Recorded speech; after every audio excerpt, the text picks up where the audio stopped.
Okay, we're going to start here in a second with U.S. history. For those of you logging in at home, again, we're just going to wait in a couple of minutes. You have friends at home that you want to give a wake-up call real quick, say hey, or text real quick to be like, hey, Zoom call's happening right now. And the people over in the other room aren't logging on either, so. Yeah.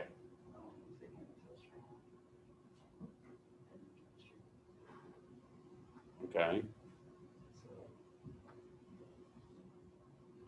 I'm still going to be presenting. I told you 9 o'clock. Pretty clear it was 9 o'clock.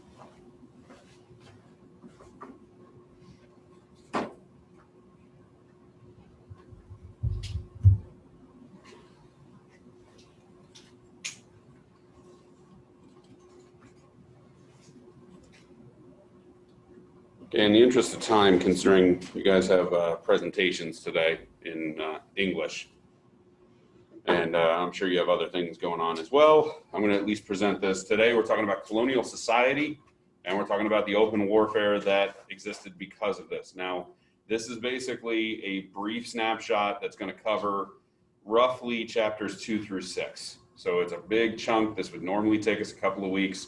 But again, I realize that, and I'll be admitting people here periodically through the Zoom, but bottom line is there are some key things you need to understand in order to do well on the AP test at the end of the year. And I'm going to try and go over some basic understandings of why this matters. Okay, we're going to be talking about the different facets of colonial society, and of course, why that ended up in warfare in the first place, which if you read your textbook, you're pretty much well-versed in a number of these things. And for those of you at home, you can certainly chat. You can text questions in the chat room to kind of let me know that you're confused about something, or you need help on some clarification. And obviously the students that are actually in the room will be able to do the same thing, okay? So we are going to start here talking about colonial society. And again, we're talking from 1607 to 1763. 1607 because that's Jamestown. 1763 is the end of the French and Indian War. So this is considered the American colonial period. Okay, so the American colonial period is during that time period. So the moment we set foot on Jamestown to the moment we beat the French at the end of the French and Indian War, that's kind of the whole point of, when we're talking about the colonial period, that's what we're talking about. Okay, so it's not really long comparative to some of the other European nations. Spain, and France, they had very long tenures over here as well. We had a fairly short one, quite honestly. But needless to say, during that time period, a number of things happened. Okay, they developed a pretty solid economy. They developed a really solid, group of colonies. But the question is, can they unify? Okay. Now, of course, that's not what the British want. The British do not want us to unify. They take great pains to kind of keep us separate, but there are also times that it's confusing. And we're going to talk about how that confusion kind of plays to the advantage of the American colonies as well, okay? We talked the other day a little bit about, if you watch the video, especially you folks in here, because I didn't talk about it in here, the short answer sections. When we were looking at the short answer questions, the video that I made with the other class, we talked about the 4 separate and distinct regions. Now, kind of depends on who you ask. Some people divide them differently. I typically divide them into these 4 regions and these 4 groupings. The first one is the Chesapeake. The Chesapeake is founded first, so I'm going to start with it. It's found along the James River, okay? The James River in what is today Virginia. Now, the reason that they settled it and called it the James River is it was in 1607 during the time of James I. Okay, so James I being king, not a surprise.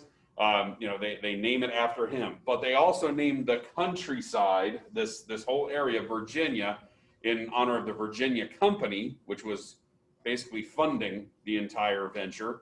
And that was named after the Virgin Queen Elizabeth I, who was James' aunt. Okay, now Elizabeth, of course, dies childless because being the Virgin Queen, not to say that she wasn't having her fun, but she was not married, didn't have a legitimate heir. So when she dies, she pretty much handpicks James I. Now, this was a controversial choice because James I was the son of Mary, Queen of Scots, who Elizabeth actually executed. So talk about some family drama there. I don't care what your Thanksgiving is like. You're probably not showing up to a Thanksgiving dinner where you got to look at somebody in your family that killed your mother. Okay?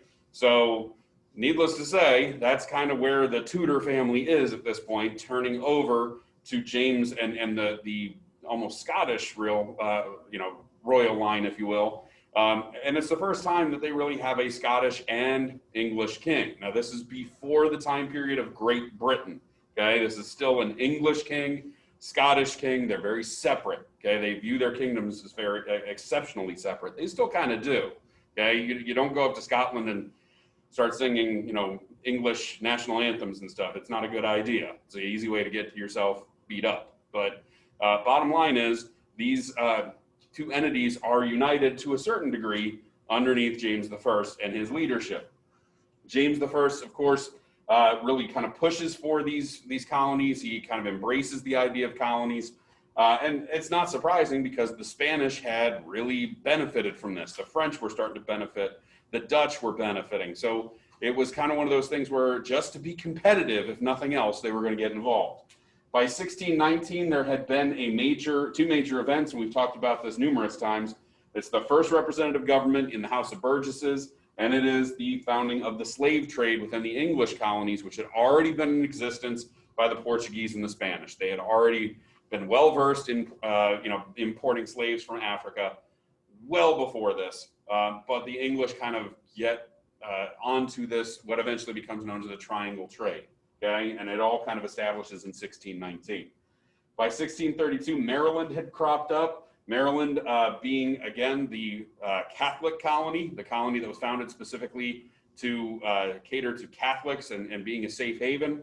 That was a proprietary colony under the command of Lord Baltimore. And then Delaware by 1664 becomes a proprietary colony. And the reason I include Delaware in the Chesapeake region is it is in the Chesapeake Bay region, and it has a very similar, if not exact carbon copy, economic structure as Maryland, which it's attached to. Now, some will include Delaware with the mid-Atlantic states. I typically don't, but some do. So just kind of be mindful that Delaware can go back and forth. Usually you're not going to get too many major questions about Delaware on the AP exam, so I wouldn't, fret about it too much, but just don't get caught up by language. It's still one of the colonies, okay? Make sure you kind of remember, okay, Delaware was one of the original colonies, one of the original 13. And again, it's in the Chesapeake region, and that's why they call it that. Now, another major thing you have to understand, and we'll talk about it here in a bit, is you're going to notice this word proprietary, and you're going to notice royal, okay? Two separate types of colonies. There's a distinction between them. Proprietary means that there's some sort of private owner of the colony, or somebody who is a businessman who's running the colony. It's not a business venture of the government. It's a business venture of a private company or organization. So when we say Jamestown is proprietary, it's because it's a Virginia company running the day-to-day operations. The king is not directly involved, okay? Same thing with Lord Baltimore. Lord Baltimore asked the king for the charter, and the charter is granted, but again, it's all on Lord Baltimore. He's the one that has to raise the money. He's the one that has to pay for everything. And by extension, he's the one running everything, okay? And of course, Delaware being a proprietary colony after it falls out of New Netherlands and out of the reach of the Dutch, if you will, they eventually become a proprietary colony as well. Can anybody in here or at home, for that matter, can anybody think of a reason why proprietary colonies might be a problem down the road? Do they have to, you're getting on the right here, Floyd, you are correct. Do they have to follow what the king is asking? It's a very dicey area. Now keep in mind, to not follow the king's rules back then was not a good idea, okay? Now granted, we're well beyond the Middle Ages when to go against Henry II or to go against Richard the Lionheart was an immediate death sentence. But that doesn't mean that there aren't death sentences still for people that are going against the king's rule, okay? Or the queen's rule for that matter. Elizabeth II put to death quite a few people in her own right, okay? So getting your head chopped off was still very much a possibility if you were going against the king's rules. And do realize that's not the only little method. By far the worst is drawing and quartering, okay? Drawing and quartering is a very nasty little thing that they love to do to people, okay? And of course, anytime, and we've talked about this from the beginning with the Native Americans, when we talk about what is civilized, okay, the amount of times that nasty things would happen to people in Jamestown, okay, during the founding of Jamestown, where, the native tribe would capture one of the English settlers and they'd find the English settler completely skinned, okay, on the riverbank as a way of sending a message to the English colonists that, hey, you will not violate our peace, you will not violate our trade. Obviously there are some issues there, okay? But they always would say, oh, these savages would do that. Well, the English are drawing and quartering, and drawing and quartering is quite simple. They string you up by the neck, okay? I'm sorry, Stauffer, you can close your ears for a second.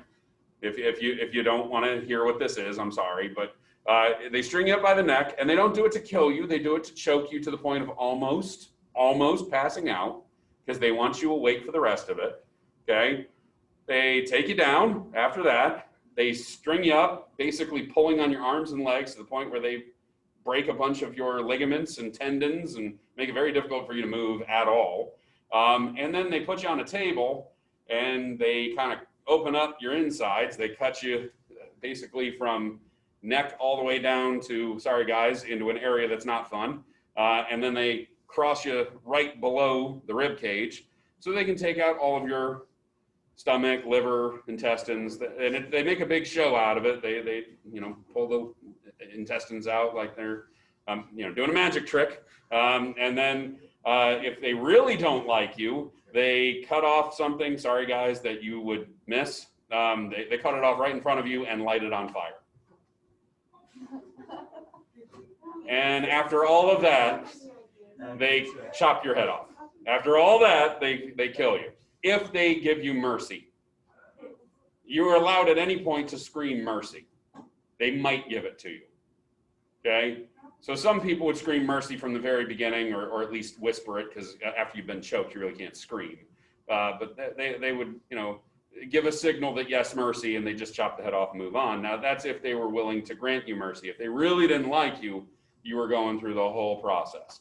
So if you were committing treason against the crown, you're going through the whole process. Be prepared to watch your own issues. You're gonna meet your stomach, and you're definitely gonna watch your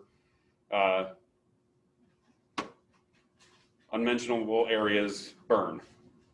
Okay, they did this quite often. It was a way, and by the way, after they cut your head off, this is where the quartering comes from. They cut you down here, across here, and then they send pieces of you throughout the realm just to let everybody know this is what happens to you when you mess with the royal family, if you will. So after all that, and that's what traitors had to face. Now keep in mind, I want to make this very clear. The reason I bring that up, the guys eventually that are part of our American Revolution, Thomas Jefferson writing the Declaration of Independence, George Washington leading the soldiers, they're committing treason by doing that. So that's what when they say Ben Franklin is credited with saying something very cryptic, if you will, at the very end when somebody asks, or when they are voting on independence, he basically observes, well, we must all hang together now, otherwise we will most assuredly hang separately. And he, everybody there was like kind of uncomfortably laughing at that dark humor, but it was real. They knew that by signing that document, they were kind of making an appointment with the hangman. Okay, that if we get caught, we're probably going to die, and it's going to be pretty gruesome. So literally, when they end the Declaration of Independence, that we pledge our lives, our fortunes, and our sacred honor, they're not joking around. They know that this is death for them and basically a ruination of their family. Okay, so they're putting a lot on the line with the revolution. Now that's down the road, but do realize right now, when the proprietors are given the chance to run these colonies, there is a great deal of stress put on them. Okay, and some of these proprietors end up in prison. Some of these proprietors end up being killed themselves because they don't run the colonies the way the king really wants them to do. And there's a reason why. You notice, starts as a proprietary colony, ends up as a royal colony. Okay, proprietary in Maryland for the most part, but then later on becomes a royal colony. Why? The proprietor upset the king in some way, shape, or form, or they poorly ran their colony. So this is where the king starts to say, you know what, you're running it wrong. I'm going to seize back control. Okay. And again, that's kind of where we get this streak of independence, is we do get a little bit, this is almost like you go visit your aunt and uncle and they let you do whatever you want. No curfew, you can eat whatever you want, you can go do whatever you want, and then you move back in with your parents again. And you start whining and complaining, but Aunt so-and-so let me do this. So this is my house now. Like this is, you're living under my house, you're going to follow my rules, and that's kind of what the king's saying, is now that you're under my jurisdiction, you're going to follow my rules. But we're going to notice here that there's a great deal of issue with that because of just there's no consistency. All right. And all of you at least have that parent you go to when you really want something, or somebody in your family that you can kind of sweet talk. Okay. That's kind of where the proprietor comes in, because they're really rooting for you to succeed, because they may have a lot of money invested in you. Okay. The king may not worry as much. about that. So they're going to take, they're going to give an inch, we're going to take a mile, which is kind of an American tradition. Okay.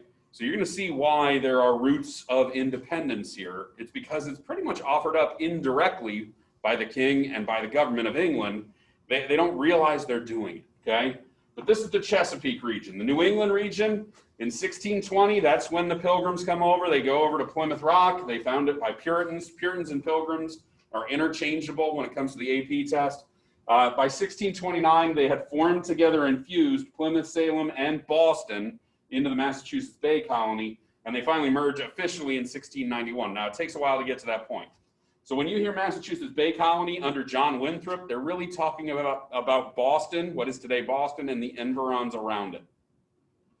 Massachusetts Bay Colony in the 1700s is basically Massachusetts and Maine for that matter, okay? So Maine is not one of the original 13 colonies, all right? Just want to make sure you all understand that. Maine is not one of the original 13 colonies, okay? It's part of Massachusetts at the time, all right? So Massachusetts Bay Colony, again, it's really not founded, and you'll notice there's no proprietor because it was founded basically as an alternative place for Puritans to go. And the king kind of allowed this to happen because this was a religious group that was really driving them nuts back in England. So the idea was, instead of being a pain in the rear end here, why don't you just go over to the New World? You can start your own colony, you can do what you need to do. But again, notice the streak of independence there. You're being annoying here. You're not following the Anglican Church the way we want you to. So go someplace else and bother, go bother the natives. And maybe they'll kill you and it'll take care of this for me. Or maybe the winter will kill you and it'll take care of it for me, okay? New Hampshire is formed in 1629. It merged briefly with the Massachusetts Bay Colony, but then split and became a royal colony in 1679. Connecticut is founded, and so is Rhode Island for that matter, in 1636 and 1663. Both of them are founded by people that were upset with the way Massachusetts Bay was being run. Okay, both of them were. They were just tired of, Connecticut. The people in Connecticut were tired of John Winthrop. They thought he was really screwing up. He wasn't doing the city upon the hill that Mr. Ryan talked about. That he wasn't really truly doing the right things. Okay, and so you have some issues where Connecticut becomes kind of the disaffected, disenchanted, select, if you will, the people that felt like the church of the Massachusetts Bay Colony was not the true church. So again, you've got people kind of going there. And then Rhode Island ends up being a place for people that are kicked out of the colony. So Connecticut, think of it this way. Most of the people settling Connecticut are thinking they're not doing enough. They're not doing what needs to be done. And they left on their own accord to form their own. And Rhode Island's a place people go when they just get kicked out. When they're kind of not accepted by the Massachusetts Bay. And of course, Rhode Island's most famous patron at that point is a guy named Roger Williams, who was a preacher. And he was a preacher in Salem. This is before the Salem witch trials. And he was the one that was sitting there going, hey, we're doing the wrong thing by the Native Americans. I just want to say, we're hurting these people. We're pushing them out of their lands. And he starts saying these radical things like, hey, instead of us pushing them off the land, what if we buy it from them? And the town elders all hear that and go, no, get out. How dare you preach that blasphemy, okay? So he goes to Rhode Island where he has good relations with the native tribes there. Rhode Island's one of the few colonies that actually has a pretty decent relationship with the native population, okay? But again, all of these form up into New England, what is today considered New England, okay? And later on, they're gonna try and exert some royal control with something known as the Dominion of New England. This is a very brief period where a guy named Sir Edmund Andros, who is a loyal follower of the king, and it was not a good king, by the way. The king that hired him was James II. James II is going to get overthrown, okay, by his own daughter, mind you, okay? So, and we'll get to that here in a second, but, Edmund Andros was very, very unpopular as well. So not surprisingly, when James II is overthrown, the Dominion of New England is overthrown as well. They just say, get out of here. And they were trying to unify the colonies to basically protect against French or Spanish or even Native American incursion. And there's a reason for that. There's plenty of reasons for them to try and do that. But Edmund Andros does it with kind of an iron fist and wants everybody to get along in an area that they're not getting along. Like I said, some of these colonies, Connecticut and Rhode Island down here broke away from Massachusetts for a reason. They don't get along with these people. Now they're going to be forced to get along with these people. And by the way, the Dominion of New England also stretches into what is today New York. And the New Yorkers want nothing to do with the people up there. The New Yorkers are only worried about making money, and they're only worried about their merchant class. They don't want to worry about the religious fervor and craziness that's up there. So again, there's a key difference between these regions, not just in economics, but in religion, in politics, in just outlook. So this Dominion of New England, while they're on the surface saying we want unity amongst the colonies, it's forced unity. And the last thing you ever want to do to people is force them to be unified, okay? Because then it just lays the seeds for a rebellion of sorts. Now, they don't have an open warfare against the Dominion of New England. England actually kind of takes care of that for them by getting rid of the king that started it. But again, this is their attempt to unify, but it's forced unification, which is going to be a problem later on when the colonies say we should unify and England says, no, you shouldn't. Again, it's kind of like you're speaking out of both sides of your mouth. At one end, you want us to unify to help you to protect our trade routes. But when we say we want to unify to protect our homes against Native Americans, you're not okay with that because you're afraid of how we're going to exploit the unification. Okay, so again, it's very mixed messages from England. Okay, the middle or mid-Atlantic colonies are New York, Pennsylvania, and New Jersey. These three right here. Okay, New York is rechartered as a proprietary colony after they take it over from the Dutch. New York was New Netherlands. This whole area was called New Netherlands, and of course, what is today New York City was called New Amsterdam. Okay, when the Duke of York shows up with a whole fleet of ships and threatens New Amsterdam, Peter Stuyvesant shows up and basically tries his best to unify everybody, hoping to get all the people on the same side to protect their Dutch colony and their Dutch holdings from the English. But the problem is most of the people in that colony, most of the people in New York or New Amsterdam at the time, were more concerned about making their money and living. They didn't want to fight. They wanted nothing to do with it. So Stuyvesant is forced to turn over the Dutch colony and Dutch colonial holdings to the British without firing a shot. He doesn't even fight back. Starting the proud Dutch tradition of not even bothering to fight. And I can say that as a proud Dutchman myself. Not really proud, but and by the way, there are Dutch roots within New York. Harlem is named after, it's a Dutch word. Even the New York Knicks or the New York Knickerbockers, which are proud Dutchmen. Okay, so there's still plenty. If you ever go to New York City, there's plenty of Dutch tradition there. Even the Wall Street is actually it used to be an actual wall for defensive purposes. They tore it down and made it a financial district much later. Okay. And even the city's layout is very Dutch in its kind of formulation, if you will. If you ever go to the Netherlands, you can notice that they have row houses, that they have these very skinny houses. They're 5-6 stories high, and they just put them in rows. That's very similar to the grid of New York City as well. The only weird streets there are Wall Street and the Broadway, okay, which run. Sorry, let me admit this person. It runs crooked to the rest of the New York is a grid. You really never should get lost in New York City when you're walking around. If you ever go, you should have a very easy time navigating because all the streets are in a grid and they're numbered. So if you're kind of walking uptown, if you will, and you say, all right, I'm on 15th Street and I need to get to 22nd Street, just keep walking north. You can't miss it. You'll run right into it. Okay. And the avenues, there's only 8 avenues, I should say, and they run north to south. And so if you're walking towards the East River, you're walking east, eventually you're going to walk into the avenue you need to get to. Just kind of depends on where you need to go. So a very easy city to walk around. So is Pennsylvania for that matter. But bottom line is, or Philadelphia, I should say, in Pennsylvania. New Jersey, proprietary colony in 1664, royal by 1702, and Pennsylvania, a proprietary colony set up by William Penn. And what was the religious order that set up Pennsylvania? Anybody remember why William Penn needed to do this?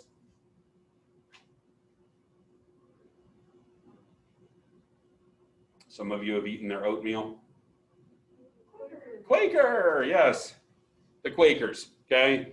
Quakers were another religious group that was outcast William Penn was one of them. In fact, his father beat him for being a Quaker. When his father died, in the ultimate act of revenge, he took his inheritance and formed a colony just for Quakers. Okay, spend your daddy's dollars on something that he hates. You know, William Penn was like that. Well, he felt it was his mission on earth to form a safe haven for the Quakers. Now, he took it a step farther. He formed a safe haven for everybody.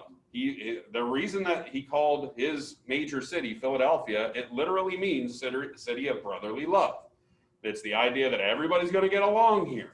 Doesn't matter what your religious backing is. You can all settle here, stay here, be here. It doesn't matter. Okay. So again, Pennsylvania is kind of set up, and it's called, by the way, Pennsylvania means Penn's Woods.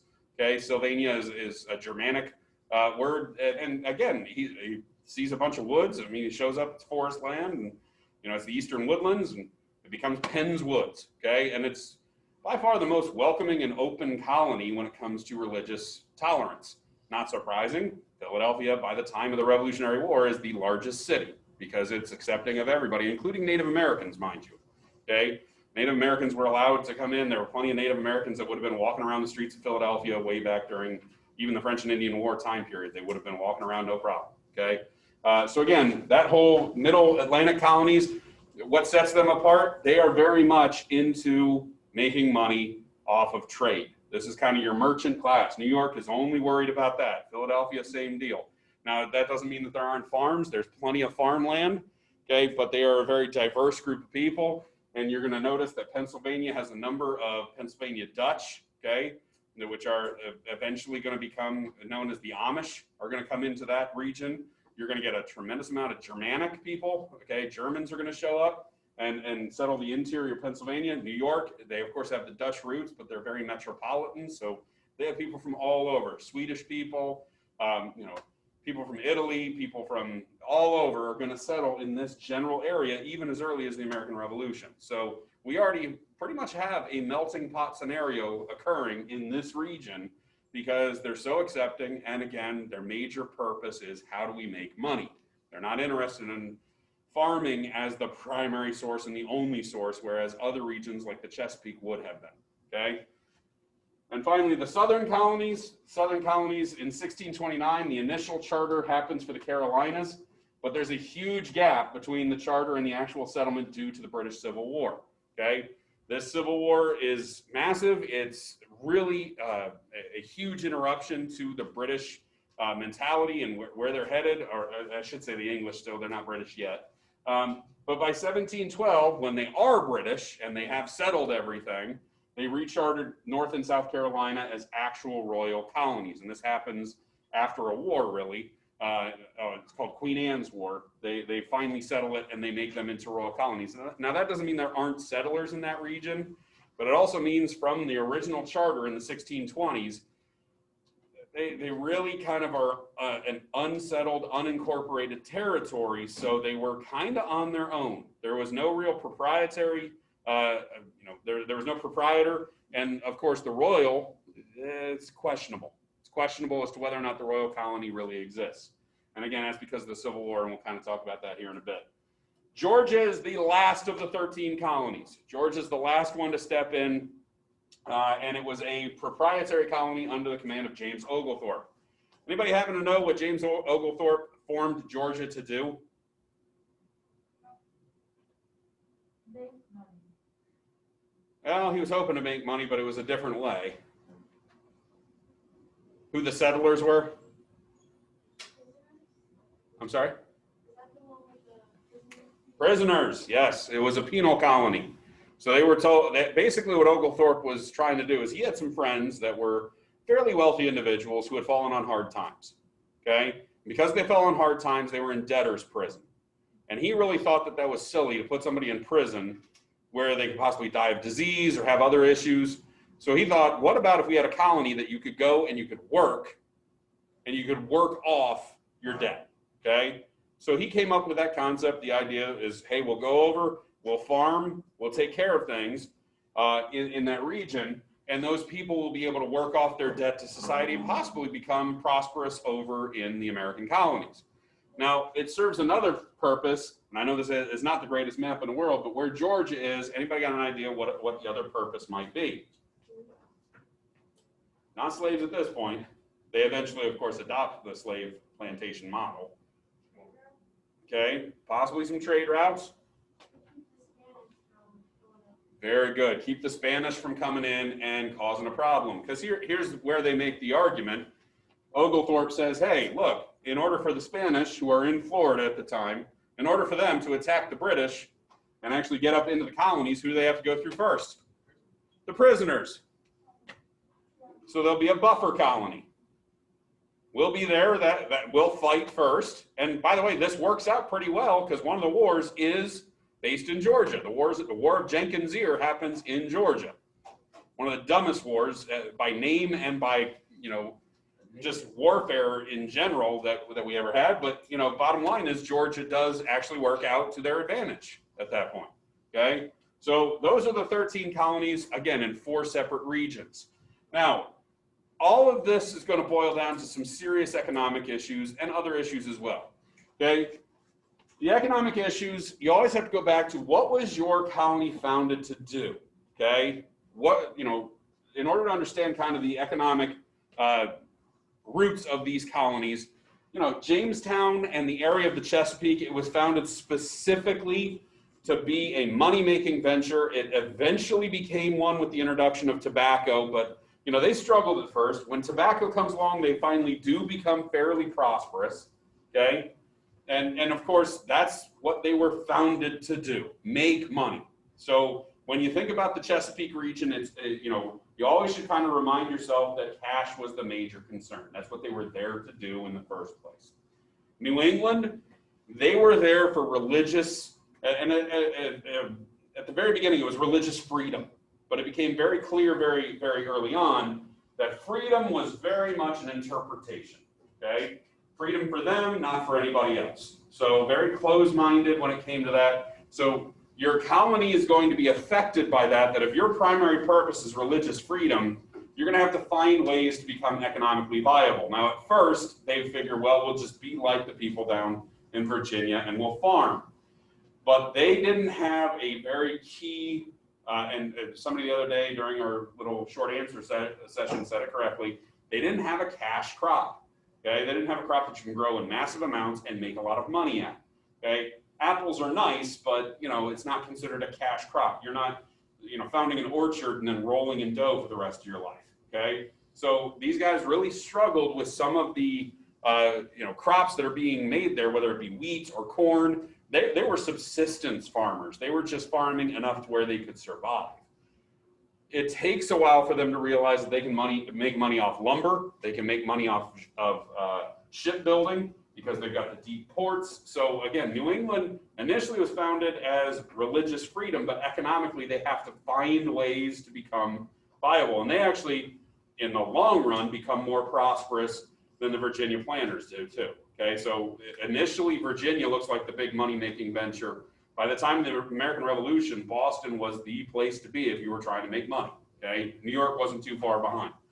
Okay, now for that matter, how come slavery creeps in?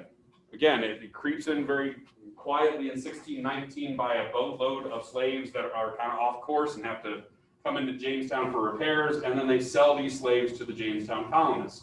And at first, they just instituted them as part of the headright system. The headright system, which was very much in play in places like Maryland and Virginia, was this idea that I pay money to you to come over to the New World. Okay, I pay your travel from England over to the New World, and then you spend 7-8 years working for me to work off the debt. And what do we call that? Indentured servants. Now the headright system went even farther than that and said, not only am I going to pay for you to come over here, when you get done with your service here, I have to give you some land, okay? That we're going to give you some land so that you aren't just homeless at the end of it, and then searching for work. You're going to be promised that when you get done, you're going to get land for yourself, okay? And this, of course, became a problem because where are we getting the land from? The Native Americans, and we're expanding out not just by population, but by land as well. Okay, because we promised them the land.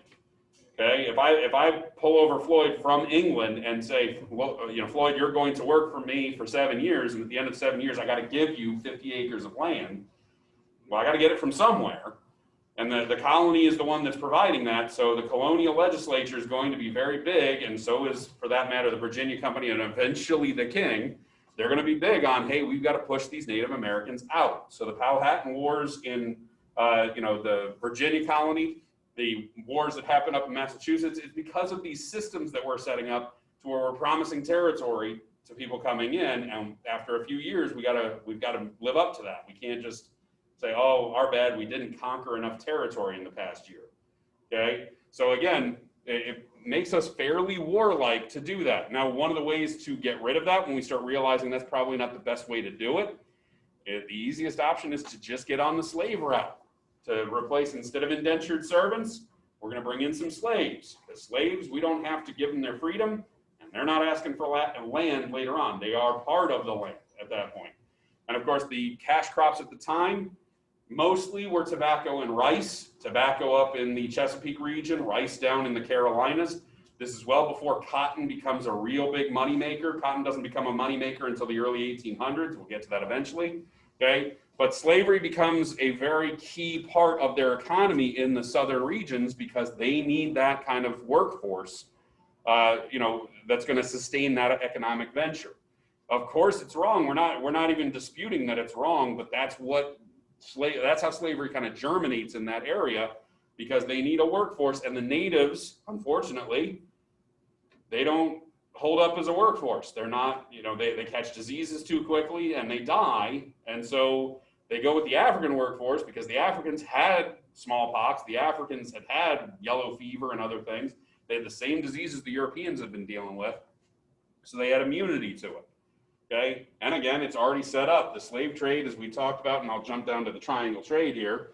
Okay, we're sending over things like whale oil, lumber, furs, rice, silk, indigo, tobacco, sugar, molasses, wood. All of that's coming from this region over to England. England's sending manufactured goods back, but they're also sending guns, cloth, iron, and beer down to Africa. And slave traders are capturing slaves in this area and sending gold, ivory, and spices back up, but they're sending slaves over to predominantly to the West Indies, but there are slave ships that are going up to Charleston and even up to Philadelphia and New York to sell slaves. Okay, slavery was prevalent throughout the 13 colonies. It wasn't just the southern. Now, slavery was a little different in New England than it was down in the plantations. In the plantations, they, of course, you know, by the American Revolution, you have people like Jefferson and Washington that have massive plantations with hundreds of slaves. Okay, two of the biggest slave owners in the American colonies at the time of the American Revolution are Washington and Jefferson. That doesn't mean that there aren't slaves up in the north. There are. Most of them are serving as nannies for the children, you know, house servants, butlers, things like that. Because again, New England didn't have these massive plantations. But for New England to say, well, we don't have slaves, we're completely washing our hands of this, that's not actually true. And even those that don't have slaves, like the Adams family, you know, John Adams doesn't have slaves. He's very much against and opposed to slavery, but he's still making money off of it within the Boston economy, because the Boston economy is completely based on this trade right here. So even though they're not importing slaves, they are indeed importing some money from it, and they're benefiting from this trade. Okay, so again, you may not point to it and say, yes, you know, we definitely were part of the slave trade specifically, but you were part of the trade system that was providing you the cash flow and the prosperity. So saying, well, we don't have slaves, we're against it, isn't really completely accurate. You're not really against it if you're accepting the money. Okay. And that's one of the main arguments from the southern colonies when people in the north start complaining about the slavery, both in the colonial times and afterwards. Okay, why plantations, tobacco? You need a lot of territory with which to farm tobacco. Okay, a ton of territory, because to make money, you need a lot of acreage to do it. And so that goes right along with slavery, that you have to have, you know, parts to your plantation where slaves live and then go out and farm that territory, if you will. Okay, and why just kind of went over why all the colonies were guilty. The establishment of mercantilism, this was a key term in your book. Mercantilism is the idea that the parent country of England They own these colonies, and the colonies specifically are owned to make money for the home country. The home country controls your economy. They control who you trade with, when you trade with, how you trade with them, and why. You have very little control over your own economy. And this is where it gets really dicey. Notice we're all sending everything back to England. Can I send anything back and try and sell it directly to France or sell it directly to Spain? The answer is no. Okay, mercantilism is the idea that I have to send it to England. England then sells it for us. What do you call England in that type of economic situation? I'm here, I got to send it here, and then they sell it for me at a increased price. The middleman. They did nothing in the process except for resell what we already sold to them, which causes a great deal of animosity between the colonies and their home country. Mercantilism is one of the keys towards why we develop an independent streak. Okay, we don't like the fact that the merchants back in England are making a truckload of money, because those same merchants, by the way, are sending all these manufactured goods back over here, and they're jacking up the price on us. And they're saying, and since they control our economy, if somebody in Boston says, hey, you know what, I got this lumber here, I'm going to start making tables and chairs because I think it's stupid for you to send tables and chairs over here when we could just make them here. England will say, well, no, you can make them, but then send it over here, and then we'll send it back to you and you can buy it. Because we have to market and we have to make sure, like, we got to look to make sure you guys did it right. And if you're saying, well, that doesn't make any sense whatsoever, it does to them, because otherwise they don't make money. They have to make money off of this, okay? So there is a great deal of animosity between the home country and the colonies during mercantilism, because it always seems like, and justifiably so, that the parent country is only in it for the money and not interested in them. This is going to cause problems later on. Colonial structure, again, we talked earlier about proprietary versus royal.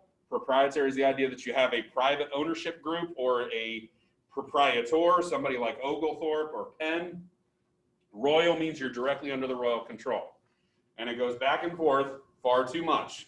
There are people in the colonies that never quite know who's in charge. And keep in mind, it doesn't matter if you're a proprietor or you are an actual royal colony, you still have to send a ship over the Atlantic Ocean back to England to get answers for issues that are happening in your own home colony.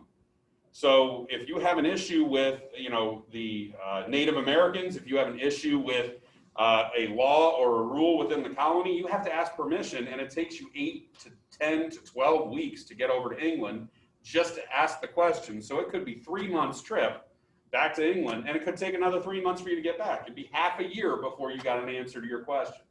And what if your colonial representative is ignored for a couple of weeks in England, which happened quite a bit, by both Parliament and the King, or your proprietor is just busy and can't handle it, or let's say you get over there and find out the Virginia company actually went out of business. Now who do you ask? Who's really in charge? You don't know. And even when it's royal, you don't know, because the English nobility issues happen all the way through. Just quickly going through here, King James I, again, we talked about him with Jamestown. He's king until 1625. Then Charles I comes in, he's king till 1649. So far, we're fine. No issues here. Proprietors are pretty good. For the most part, the royal authority, if you're a royal colony, is pretty strong. But then we have what is known as the interregnum, because Charles I is embroiled in a civil war where not only does he loses his head. So Charles I is decapitated. Oliver Cromwell takes over, not as king, but kind of as a military dictator. Everybody was cheering, yay, we're finally going to get rights. And Cromwell goes, slow down. I'm still going to act like a king, but I'm not going to be a king. And everybody went, this is not what we fought for. 11 years later, Cromwell has the decency to die on his own. And then everybody kind of looks around and says, well, what do we do now? And they find Charles I's son, Charles II, and say, good enough, and put him in as king. For those of you saying that doesn't make any sense, welcome to British politics. Charles II takes over for 25 years. He kind of lends some stability. Then James II takes over, his son. James II is really not a good king. He's kind of confused most of the time as to what to do. This is what happens when your family tree, and I know it's not great, but if you ever look up a family tree of British monarchs, there's a lot of overlap. You're marrying a cousin somewhere, okay?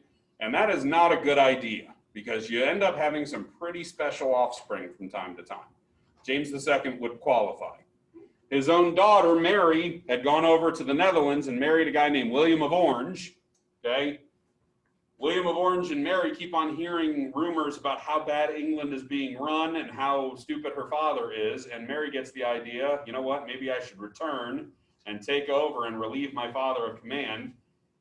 So William gathers up his forces, they come on over to England, James II goes, get my army, and the army goes, no, we're good. And the bloodless, glorious revolution happens where they send King James II. Mary's not going to kill her own dad. She just says, you know what? You need to just go someplace else.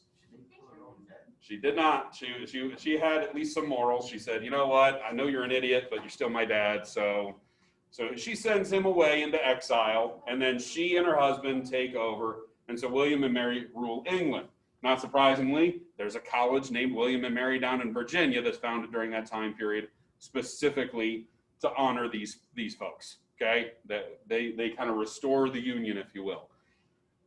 Then William and Mary, they end up kicking the bucket and they don't have any kids. So they have to revert back to the sister of James II, Queen Anne. Queen Anne hangs on for about 12 years. The highlight of her rule is not just the fact that she has a war named after her, but she's the one that is on the throne when she unifies the crowns. This is the first time we call it Great Britain, okay? When Scotland, Ireland, and England all kind of agree that they're all somewhat on the same side. And eventually they get Wales involved and they call it the United Kingdom. That gets very confusing. I wouldn't lose too much sleep about it, but there is kind of a generalized understanding that there, you need to understand, kind of that there are some changes there, that there are distinctions there to the wording, okay? Then you follow with the Georges. The Georges follow, and look, we go from George I to George II and George III. And George III, the one that we remember from the American Revolution. But again, you will notice because of a civil war and because of a hapless king that's replaced by his daughter, and then of course no children from this union, so we have to revert back to the queen that is the sister. Nobody knows what's happening. Who's really in charge? And there are some of these kings that when they're asked, hey, what do you want to do about the colonies? They're like, all right, here's what we're doing with the colonies. I've got a plan. We're going to do mercantilism. We're going to get a dominion. We're going to do this. We're going to do that. And there are other kings that are like, let the colonies figure it out. Okay, so you do have periods of what is known as salutary neglect, which we'll get here in a second. Okay, the political issues really come from the fact that you have some royal governors that really have no guidelines from the royal family, because again, they're so out of control and so kind of messed up that some of these royal governors don't really run their colonies very well. And there's nobody really looking over them. So there are a number of rebellions that happen. Bacon's rebellion happens in Virginia when a guy named William Berkeley is put in charge, and Nathaniel Bacon and a lot of Western farmers feel like they're not doing enough to rescue the Western farmers from Native American issues. Bacon petitions Berkeley numerous times saying, I have issues out here. You've got to give us resources. You've got to give us soldiers. You've got to do things for us. And since Berkeley doesn't do anything, Bacon decides, well, all right, if you're not going to listen to my letters and you're not going to answer my petitions, then I'm going to get a bunch of guns and a bunch of people, and we're going to march on you. And we're going to march into Jamestown, and we're going to burn it, and we're going to cause a general uprising. And he does. And Berkeley really has no response because his soldiers happen to be the settlers, and the settlers happen to take the side of Bacon. So Berkeley's really in a problem here. And then Bacon ends up dying of dysentery. So the whole thing kind of falls apart. So luckily for Berkeley, Bacon ends up drinking the wrong water source and dying. Had it not happened, there's a possibility Virginia could have fallen into complete and total anarchy. Okay? But this sets the tone that, hey, when the governor's not listening, you show up and you cause a problem. So not surprisingly, in Pennsylvania, we're going to have almost the exact same carbon copy issue with the Paxton boys that are happening out on the western frontier. And they're saying, again, hey, you're not helping us with the natives. You're not helping us solve issues. You're not listening to us. So that becomes an issue. And then you have the regulator movement in North Carolina. Same possibility. Now, that's a problem where you got royal governors that aren't very smart. And then you have the issue of salutary neglect. Salutary neglect is the idea of the Dominion of New England, as an example. Salutary neglect is the idea that you're either all in as a king, as I was saying before, or you're kind of washing your hands of the whole situation. The Dominion of New England is all in. You know, I'm going to control every aspect of it by putting a royal governor in charge who's going to rule with an iron fist. Salutary neglect is the idea that I'm going to take my hands off it completely. And this sends that mixed message that I was talking about before, that, you know, how in the world do you handle this if you're going back and forth and having issues? How do you ever really know whether or not you're independent or whether or not you're under an iron-fisted control? It's very difficult. And of course, the roots of representative government, of town hall meetings in the House of Burgesses, those are always there. So we do have the seeds of independence and the seeds of democracy all planted at the same time. We have religious issues where you have diverse religious groups settling all throughout the 13 colonies. You've got, of course, the Congregationalist Church up in New England and their City Upon the Hill movement. Again, remember, Mr. Ryan talked about the goal being that you have a city upon the hill that everybody can kind of look on and say, yep, that's how we're going to run it. The reality is they didn't quite do it. And then, of course, we had issues with what are known as the halfway covenant, that, you know, you could join the church by getting baptized, but you couldn't take communion. You could halfway become members. Now, why is that a problem, or why is that an issue? In order to vote in town hall meetings and have a voice, you had to be a member of the church. Well, some people didn't want to go through the conversion to the church. Some people didn't want to become members because it was pretty intense, and you had to have a vision, you had to have revelation, you had to have all these things. By just getting baptized, you could still attend a town hall meeting. Good enough. Splash some water on my head and I'll sit there. Well, the people that had gone through all the stuff to be a full member don't like the fact that there are people sitting in those town hall meetings and the church that haven't done everything. Okay? For those of you who go to church, you may go to a church where you have some people that dislike other people in the church because they don't do enough. Okay? When I was growing up in the Methodist faith, and I would show up to church, my father and mother went to church every week. So therefore, I went to church every week because that's how I was raised. The amount of times I heard people make comments like, oh, here comes the Creaster Christians. They show up at Christmas and Easter and no other time. Which I always kind of thought, at least they're showing up. Like, what's the problem? But again, there are people who will make comments like, I'm better than those people because I show up every week. Well, think of it from the standpoint of they get a vote in a town hall meeting or a say in a town hall meeting, and the other people are like, hey, wait a minute, I did everything that I was supposed to, and they have an equal say? I don't think so. And that lays the seeds for things like Salem witch trials, where you have some people who are all in on the faith and all in on the expectations of the community, and you have other people that are doing it halfway, and there's some animosity. And of course, there's some economic factors behind it as well. But bottom line is the Congregationalist Church is going to have an impact upon that region. But the Congregationalist Church is up in New England. What about Virginia? What about the Carolinas? Well, they're settled by completely different people. You got the Anglican faith being very prevalent down in Virginia. You have Scots-Irish people who are settling down in the Carolinas and end up being more either proud Catholic or Presbyterian. So you have different faiths there. You have the Dutch settling New York, where they don't really care about the religion. So you have a multitude of different religions settling there. You got the Quakers in Pennsylvania saying it's open to everybody. You got the Catholics in Maryland proclaiming that everybody's safe there, when in reality probably not. You know, like there's all kinds of issues with religion. Okay. And then, of course, you have the reawakening of Jonathan Edwards and George Whitefield and all these new lights, as they're called, these people that believe that the way that you're teaching and preaching is no longer good enough. You have to have emotion and passion. And look, Jonathan Edwards gives the most famous sermon in American history. He gives a sermon called Sinners in the Hands of an Angry God. Okay? And if you ever get a chance to read through it, I didn't assign it this year, but you can certainly look up YouTube videos because people recite this all the time. It used to be people would get up and kind of say, and in Matthew, it says chapter this, verse this, blah, blah, blah, blah, blah, and that's what you need to do. Edwards is like, that's boring. You need to scare the living heck out of these people. So, of course, Jonathan Edwards in that, and I'm paraphrasing, I can never quote the darn thing, but he basically would come in and say, you are a spider dangling over hell, the fire, the brimstone burning at you. And people were like, oh, gee. You know. And all he's trying to do is scare the living heck out of you so that you repent and do the right thing and follow the word of God. But of course, people showed up. It was standing room only because, and look, this was his greatest hit. He gave the same sermon over and over and over and over again, traveling around New England, and people would show up in droves to hear it, even though they had read it and heard about it.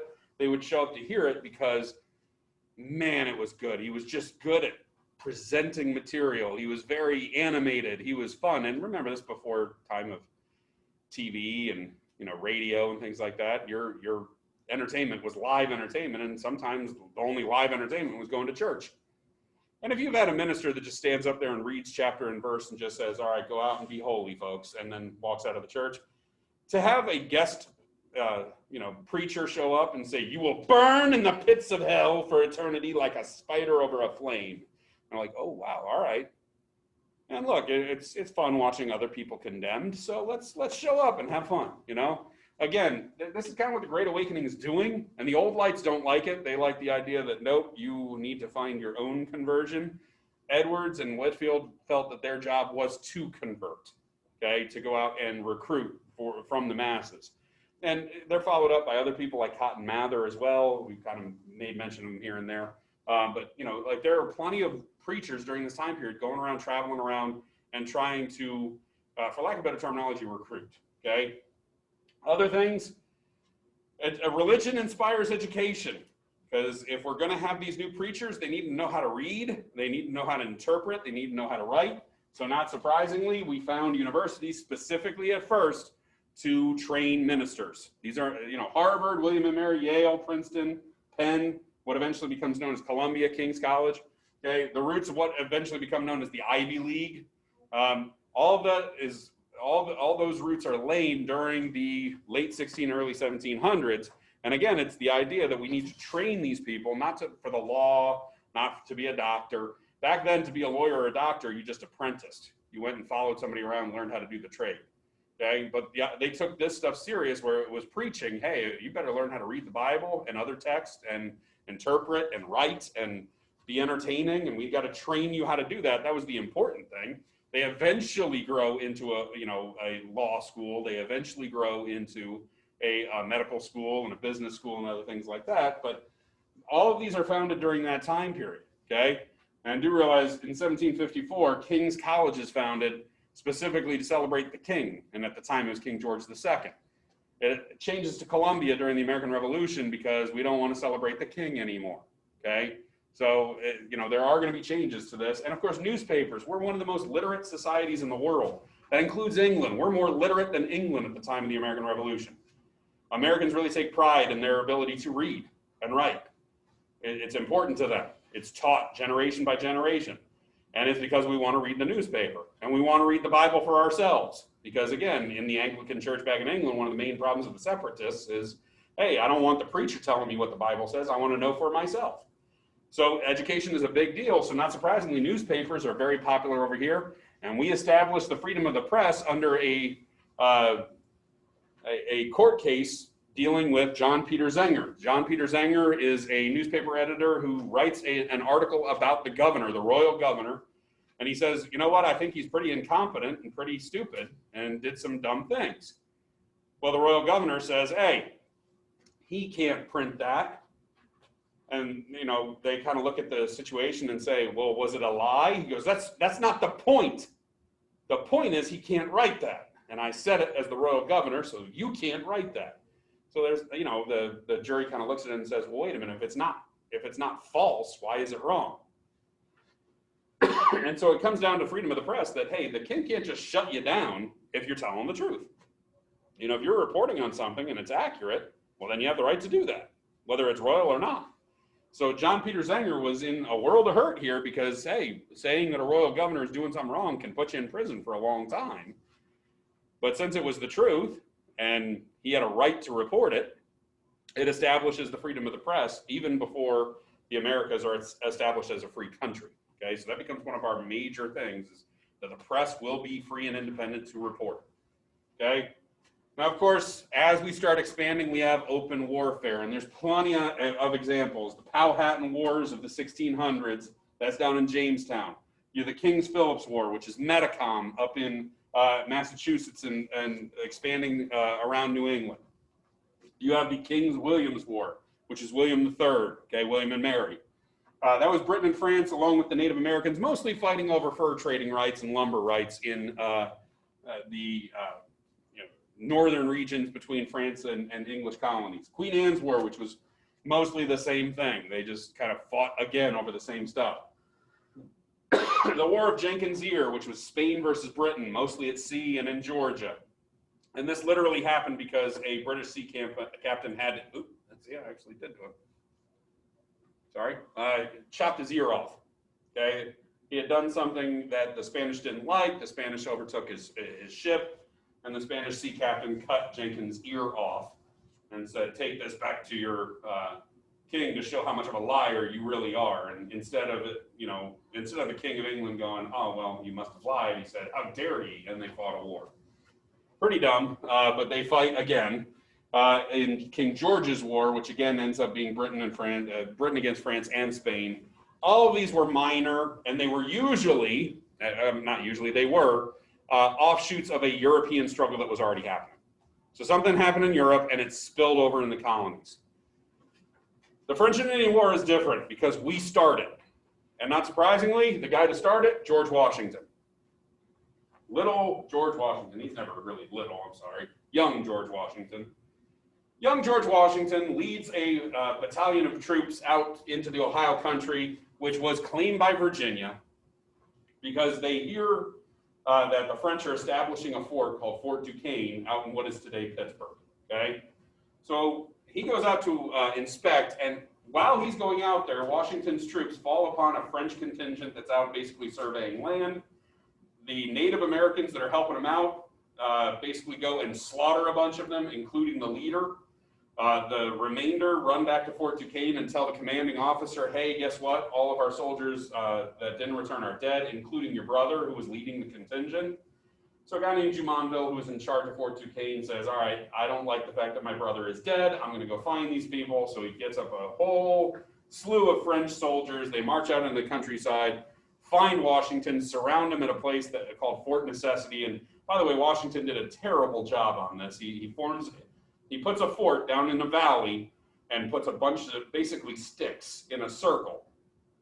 And he hopes to hold out there against the French. Anybody know what I just said that is problematic? In a valley. In a valley, yeah. That just means the French get to sit up on higher ground and shoot down into it. So after a couple of days of taking fire, Washington surrenders. They are allowed to kind of march back to Virginia, basically with their tail between their legs. He's lucky that he wasn't executed because, let's be honest, if Jumonville really didn't like him, he had every right to say, my brother was killed by your force, I'm going to kill you and hold you responsible for it. For some reason he didn't, and Washington got to march back to Virginia. But again, because of that, it starts a conflict, and it spreads up into Nova Scotia, and this conflict continues to burn over the first 2 years and eventually spreads to Europe. So weirdly enough, the French and Indian War over here starts in 1754 with Washington, and then by 1756, it spills over to Europe, and they have a war that's even bigger over there. This is widely considered to be the first world war, okay? Because the whole world is going to be affected by this, okay? The true world war, of course, roots in America, and it spreads to Europe.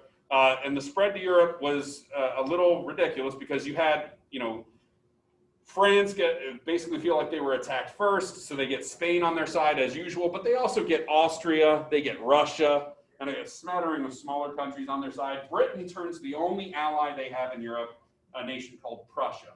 And you would think they're only fighting with one country. So England only has one ally over in Europe. They must be getting slaughtered. Well, no. The Prussians are studs. King Frederick the Great, okay, or Frederick II of Prussia, runs a military that is the most professional army in the world, and they prove it. They completely decimate the French. They wipe the floor with the Austrians, and the Russians shouldn't have even really showed up, okay? So immediately, the British are at a massive advantage because the Prussians kind of wipe the floor with everybody in Europe.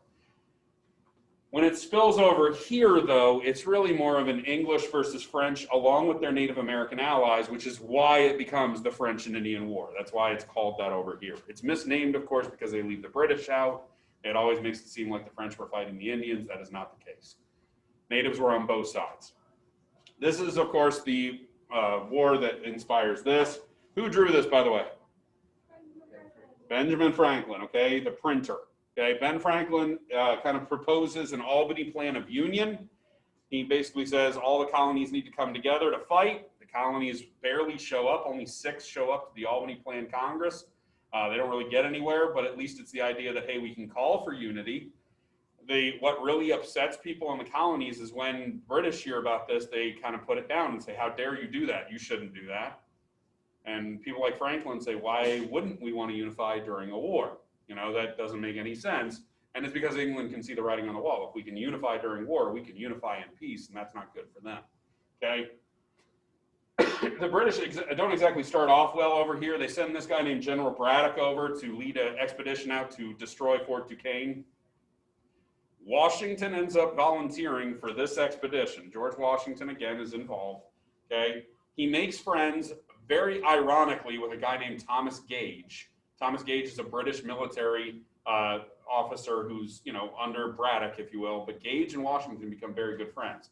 The high irony is Washington and Gage are going to meet again, but it's going to be on the American Revolution battlefield up in Boston. Okay? So Washington and Gage, close friends, they're not going to be close friends during the American Revolution. So fast forward 20 years from this point, they're going to be on opposite sides of the battlefield. Okay, so this is legitimately a brother versus brother clash later on in the American Revolution. We'll get to that. But General Braddock, of course, is advised by Washington and his Native American allies that walking in a straight line through the woods, wearing red, is not a good idea in Pennsylvania. He doesn't listen. He also doesn't listen because they also say, hey, you know what would probably be a bad idea is banging drums when you're marching and announcing that you're coming. And you probably should lose the bagpipers. Just throwing it out there, because the French also have Native American allies and they can hear.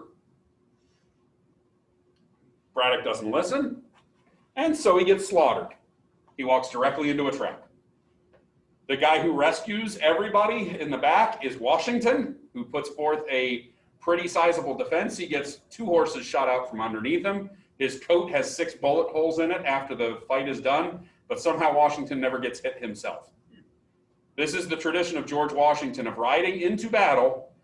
Horses don't do well with Washington during battle, okay? A lot of horses die under Washington, quite literally under Washington, okay? He has a lot of bullet holes in his hat, gets hit a couple of times, his coat. And Washington, by the way, is a guy who's 6'3". He's the tallest guy on the battlefield. Somehow never gets hit. We don't know how. I mean, you want to talk about having God's grace on your side, okay? But Washington ends up surviving all of this. Braddock does not.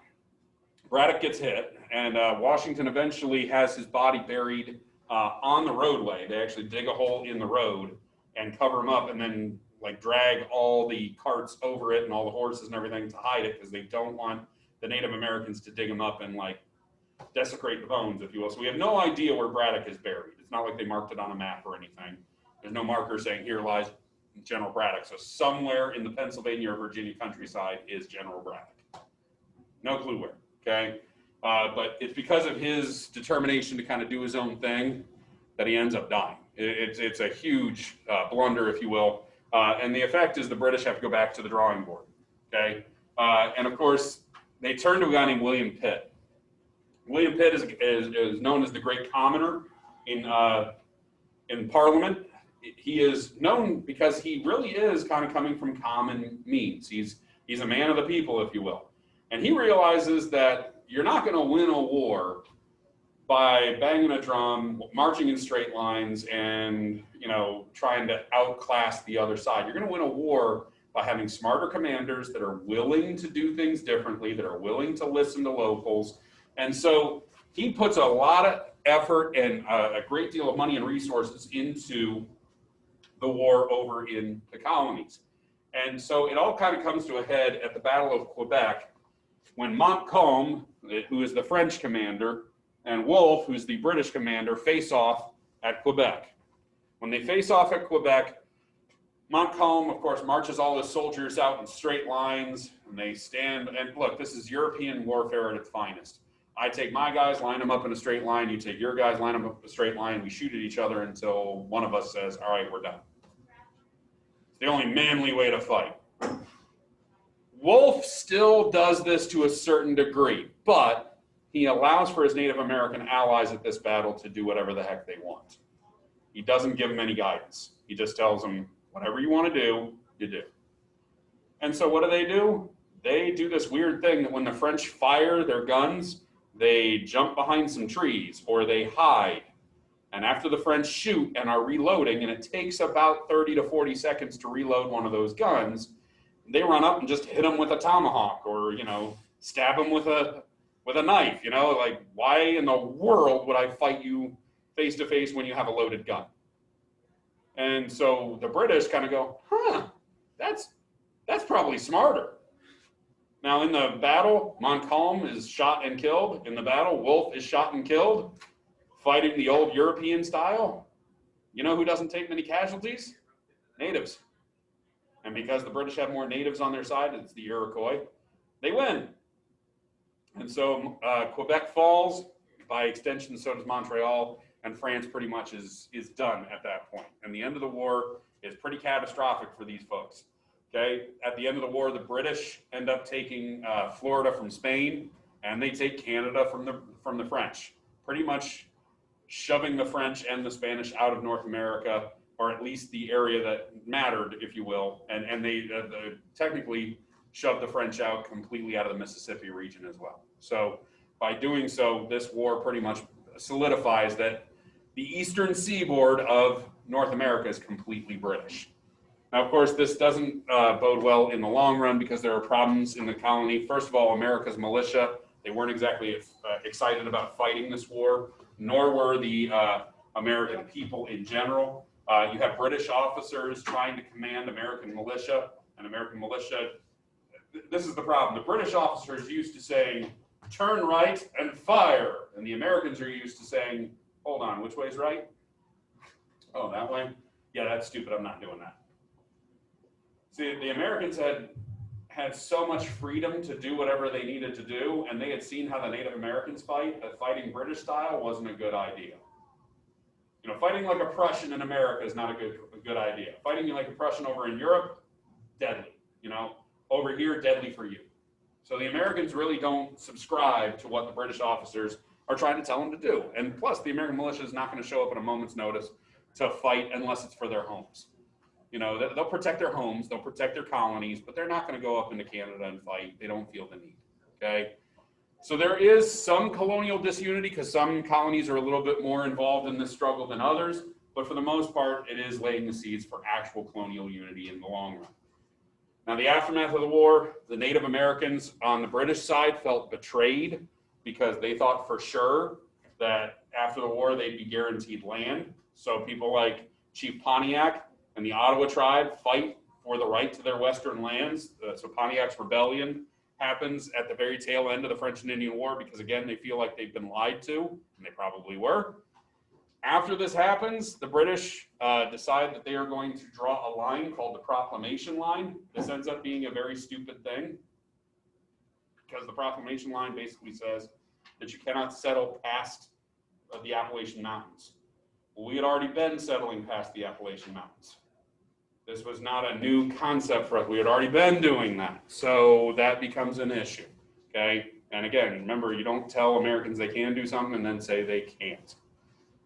Okay, and look, I'll say this a number of times when we talk about the American Revolution. We are the equivalent of teenagers during the American Revolution.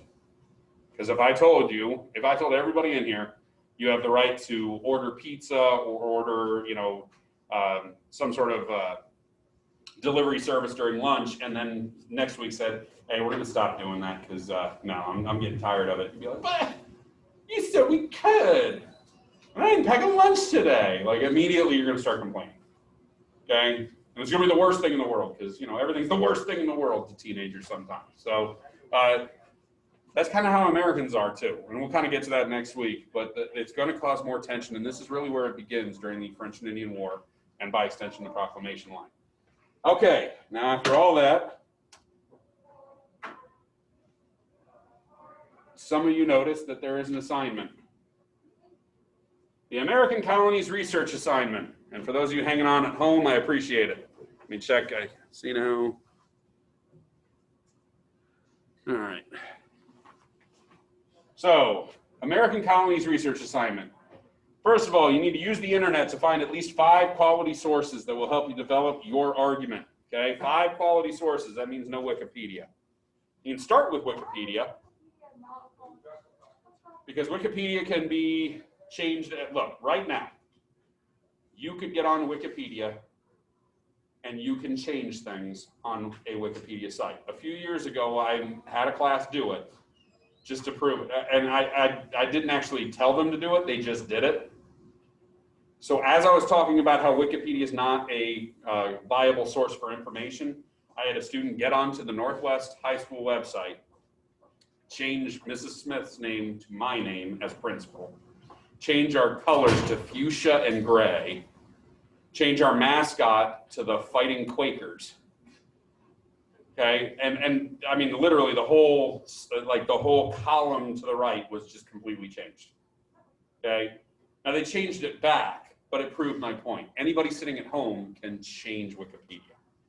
Okay, that's why. Okay, the source material for, let's say I go on and make a change and I cite something, that might be a legitimate source. So Wikipedia is an excellent place to start, but think of it as a search engine. Okay, so again, if I put like a whole section on the French and Indian War, and at the bottom it says, you know, footnote number 5, 6, 7, and 8 are all French and Indian War websites. Click on any number of those, because some of them might be academic journals, some of them might be you know, history.com, or you know, some website that legitimately is telling you quality information. Okay. So each source should at least provide 3 to 5 facts or material that will support your thesis and assist your development of a solid answer. This means you should have about 15 to 25 usable facts, quotes, analysis from those sources. Like I said, not Wikipedia. Don't use your textbook. I want you to step outside of what you already have. Okay.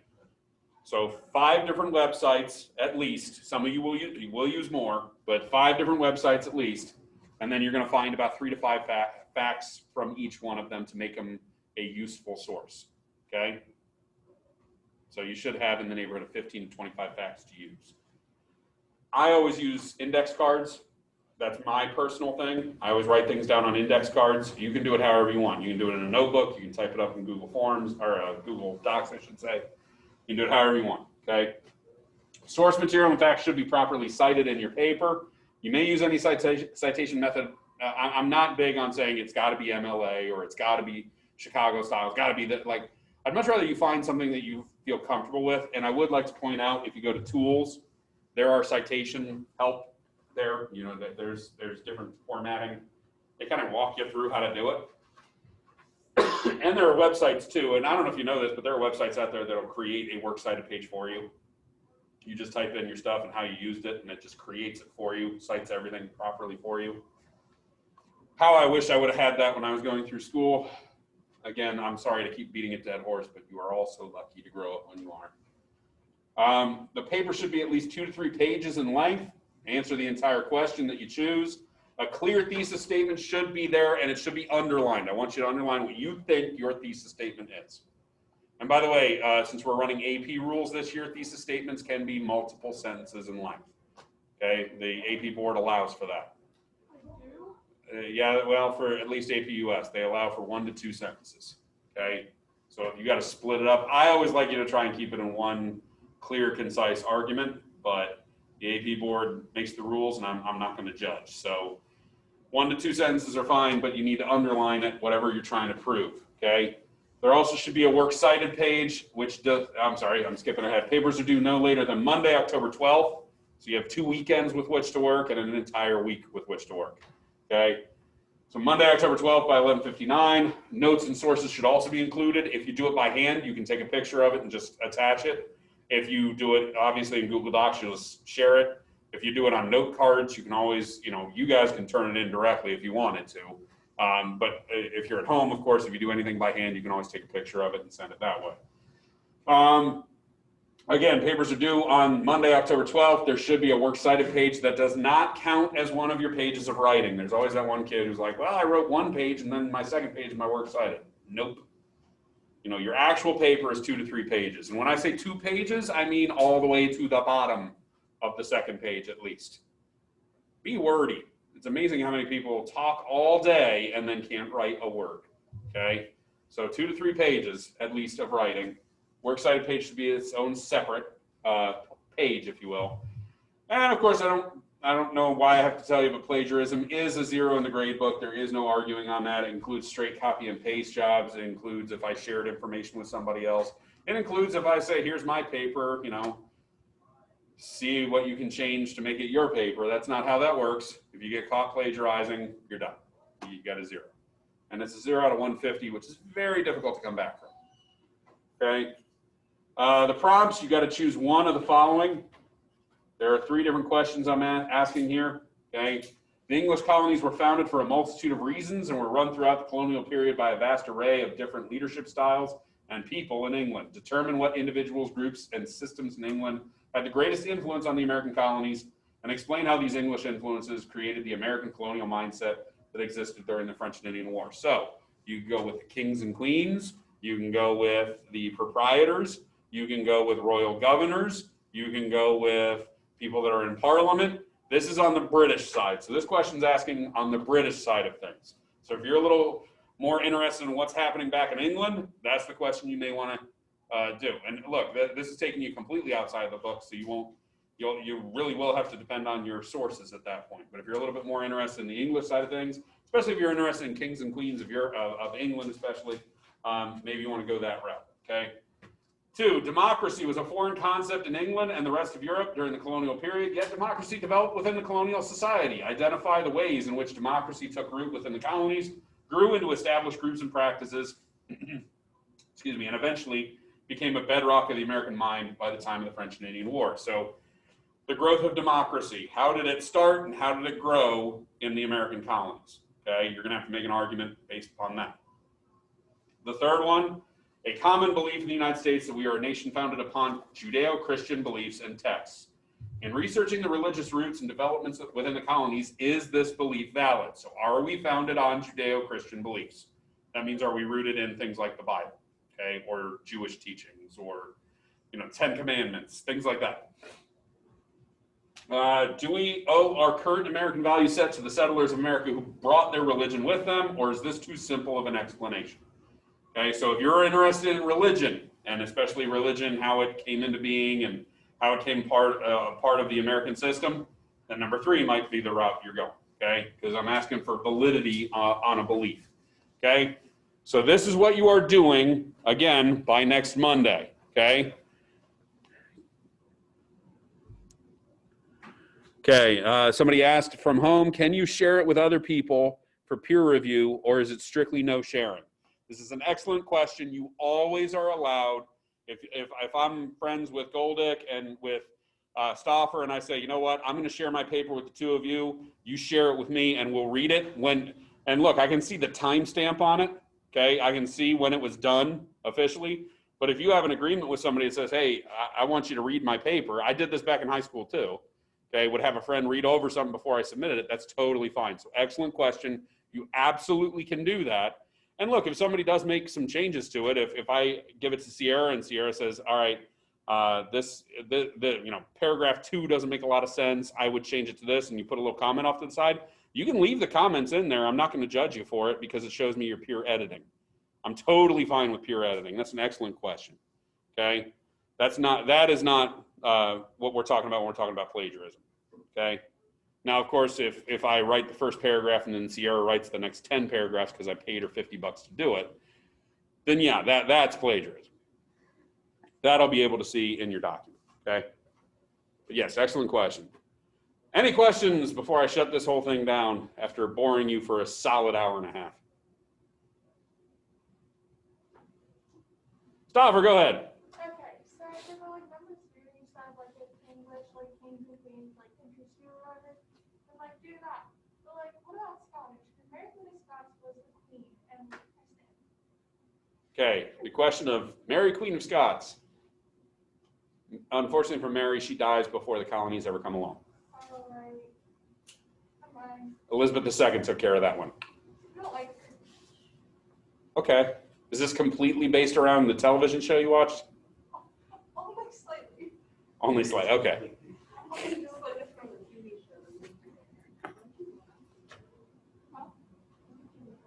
All right. Brain. So at this time, I'm going to end the recording. Again, if you have questions, you can always email. Come to office hours at noon every day. Whatever you need to do. So stop the recording.